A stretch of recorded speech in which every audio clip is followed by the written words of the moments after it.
Before we install WordPress, let's go over what you need to have to install it. Now, let me point out that we are looking at hosting WordPress on your own domain name. So we're looking at wordpress.org, which is the script you install. There's also wordpress.com, which is a platform that is hosted by WordPress itself. You can create a free blog on here, but it isn't nearly as flexible. Plus, you don't have complete control over it.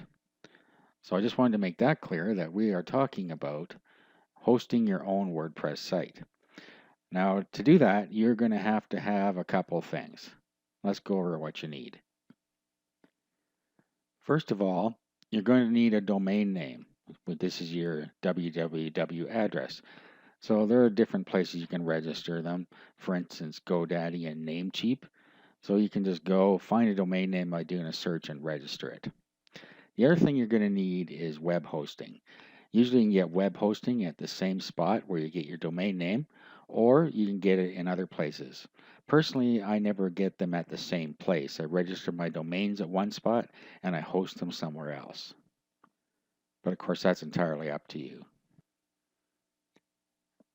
So for instance, HostGator, you get hosting for as little as $3.99 per month. Now what you need to make sure you get is a MySQL database, and all the packages from HostGator have that. So if we were to go and have a look here, for instance, let's just click up here on web hosting. Okay, and then you have your different plans here. So either get a baby or a business plan if you're going to go with HostGator. So you can compare all the plans by clicking here and just see which one suits your needs. So if you look at the comparison here at what you get, you can see the differences here. Now the main one that you need to watch out for is the one domain name versus unlimited domain names. If you're going to ever build more than one website, you might as well go for the baby plan here. So that's the main difference between these two that you need to worry about. I wouldn't buy one that you can only host one domain on. Of course, that's entirely up to you. Okay, so once you have your domain name and hosting, you can go ahead and start installing WordPress, and that's what we'll go over next here.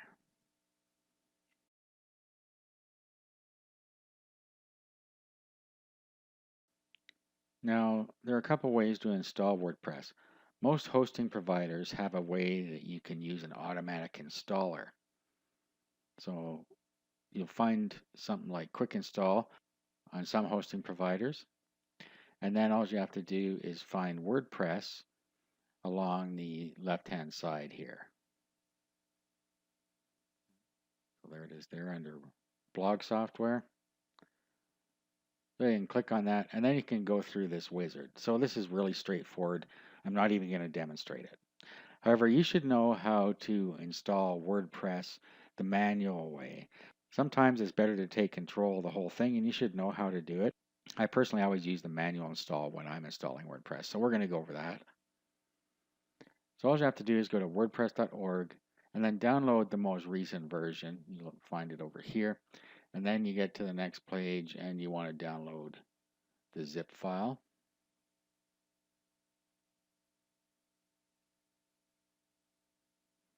And just save it to your computer.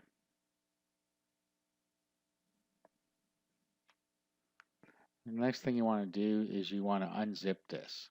So if you right click here, you can use the built-in extract feature in Windows and unzip it that way.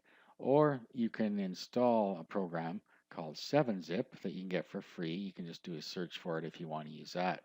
Or any other program you want to use, it'll unzip the files.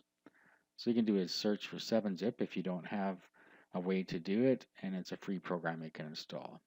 I use it because it's the fastest one I found. So I just do extract files, click OK, and it'll extract all of WordPress right to this directory. So your WordPress files will be right inside here and inside the WordPress directory, and there is the whole WordPress script.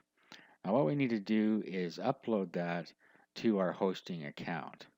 To do that, you're going to need an FTP client. And you can get a free FTP client called FileZilla. Just do a search for it and download it and install it on your computer. So here's what FileZilla looks like. On the left-hand side, this will be the files on your computer. On the right-hand side, once you hook up to your server, this is where your files will be uploaded to. So to hook up to your server, you can put your host name in here, which is your domain name, and then the username and password for your hosting account. You can also go into your control panel or whatever you have to control your hosting and set up an FTP account there and use that. Now there's also, if you go into File and Site Manager, you can put your sites in here, and that way you'll be able to access them very quickly. Okay, so I'm going to go ahead and connect up to my server. Okay, and here is my server on the right-hand side. Now on this side, I need to navigate to where my WordPress files are so that I can upload them. Okay, so to upload this, we can just go inside here and upload all of these. Now when I upload these over to here, they're going to be available right when I go to my domain name. What I mean by that is if I type my domain name in my browser bar, it's going to go right to WordPress. You can also put it in a directory, so it'll be your domain name / whatever directory you put here. So if you put blog, for instance, it would be your domain name / blog. So depending on which way you want it to appear, whether in a folder or right when you type in your domain name, that will determine how you upload your file. So when I type in my domain name, I want it to go right to my blog. Okay, so we're going to just select all these. Select one and hit Control A, and then right click and upload. So that's going to upload the entire WordPress script there. Now the next thing we need to do is go and create a database for our WordPress blog since it is database driven. So go to the databases section of your control panel. If you're not using cPanel hosting, you'll be able to find it somewhere else, but you will be able to find somewhere to create a MySQL database. So I have this database wizard, so I'm going to go in here. So all you got to do is put a name in here for your database. It's always good to use a name that has something to do with the site you're creating if you can. So I'm just going to call this TST123. The next thing we need to do is create a username that can access the database. And this username and password will be used by WordPress to access the data. I'm just going to name it the same here. And then what you need to do is put a strong password in here. And you can use the password generator. So just copy this. And then say that you've copied it somewhere safe. Click Use Password. You'll see you now have a nice strong password, and then create user.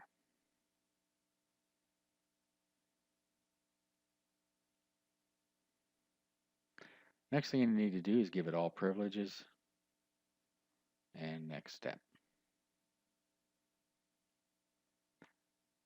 Now at this point you have everything you need. What you need to do is save it somewhere in Notepad or somewhere. So what I always do now is I save the information in a Notepad session. So I already have the password in my clipboard, so paste it in there. And then what we can do is just copy this right here. Just copy that one line. That contains your database name and your username, which you'll need during the install. So we'll paste that here. We now have everything we need going forward. Now let's go and see how our upload's doing.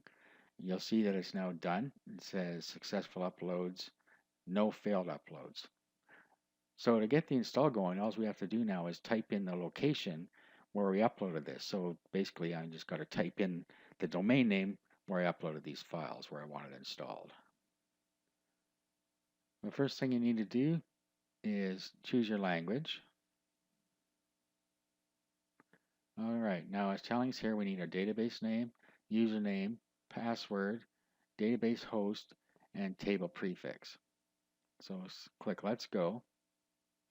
We have most of that already. So if we bring up our notepad session here, we can take our password first, copy that, and paste it in where it says password.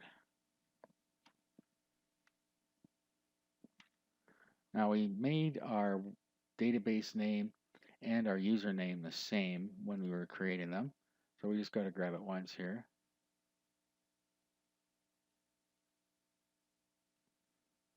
Just make sure they are the same, because one of them, I think it's the username, can't be quite as long as the database. So just make sure that they are actually the same, and then you can paste them both in here. Of course, if they're different, you need to paste them in properly here.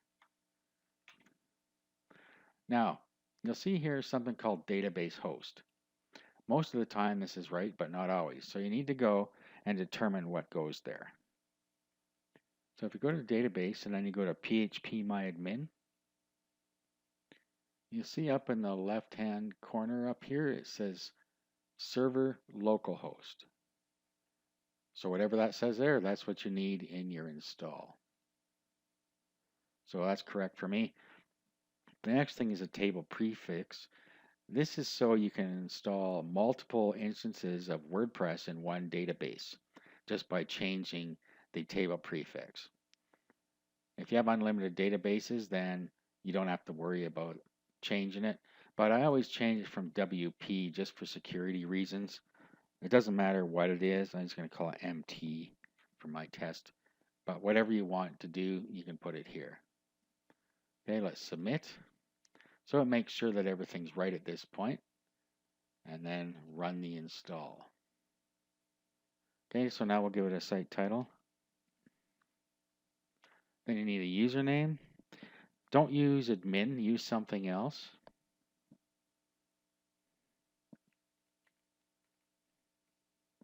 So I'll use blog guy. You need to give it a password and then an email address here. Allow search engines. You can leave this on or off. If you turn it off now during the install process and setup, you're going to need to turn it on later if you want the search engines to be able to find your site. I'm just going to leave it on. So I'll fill the rest of this out and then we'll install WordPress.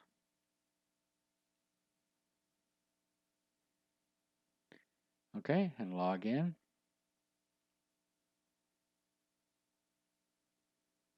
Okay, and I'm just going to have it remember me. We'll click login. And there we have it. WordPress is now installed.